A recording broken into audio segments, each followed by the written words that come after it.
What about Anthony Albanese? What evidence is there that he is weak on China? There's lots of examples, David, and it goes not just to him as leader, but the entire Labor Party. Labor often says, oh, we vote for national security legislation in the parliament, so that's sufficient. And look, I hesitate to use this example because Senator Keneally is one of the members of the PJCS that I work very well with. But in 2017, when the Turnbull government introduced espionage and foreign interference legislation, the Chinese government accused Australia of racism. And in the Bennelong by-election that year, Senator Keneally said that she'd heard voters say that Australia was China-phobic and that we were scaremongering. So she was elevating those false claims against Australia. Now, Labor ultimately voted for that legislation, but it's a good example how they seek partisan advantage on so-called bipartisan issues. Okay, that's 5 years ago. There's plenty of track record on both sides when it comes to changing positions on China. What evidence is there now that Anthony Albanese is weak on China? I'll cite some more recent examples then, David.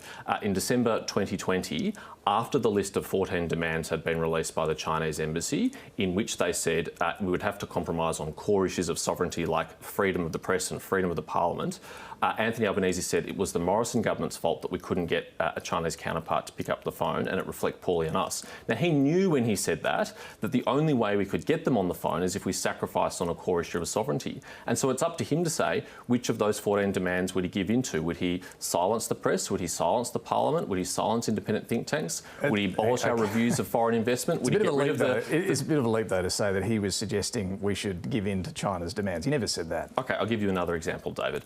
A couple of years ago at the Labor Party conference, Paul Keating said that the heads of our intelligence agencies were nutters and that they should be sacked if Labor came for office.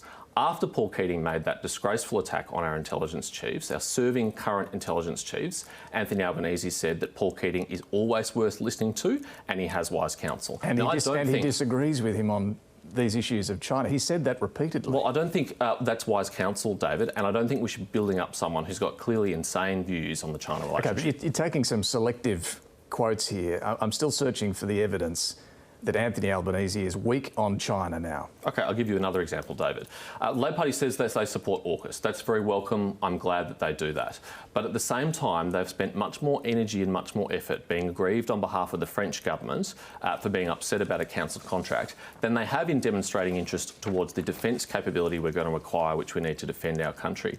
Anthony Albanese has said that we were gaslighting in relation to that agreement. Penny Wong has accused us of vandalism.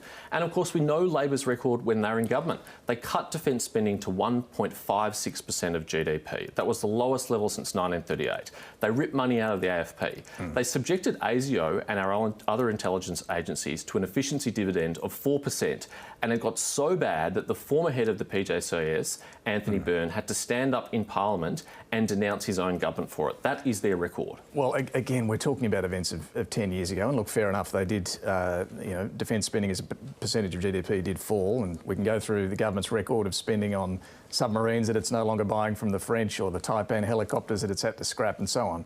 What now, though, tells us that Labor would do anything differently on national security? David, I think we need to take the whole record into account. We can't just cut it off and say we won't look at anything before then. I mean, Anthony Albanese tried to table in the Parliament the other day an essay he wrote as a university student in 1981. So if he thinks that's relevant, and I understand he shopped it around to the press gallery as well, if that's relevant, then I think what they did in the government the last time they were office is relevant. I mean, Anthony Albanese sat around the cabinet table that signed off on those cuts to our intelligence agencies, that signed off on those cuts to our defence force. Their own white paper in 2009, David, said we urgently needed 12 conventional submarines. What steps did they take in government to order those in 6 years? None at all. They didn't order a single naval vessel at all, and we're still making up today for those consequences.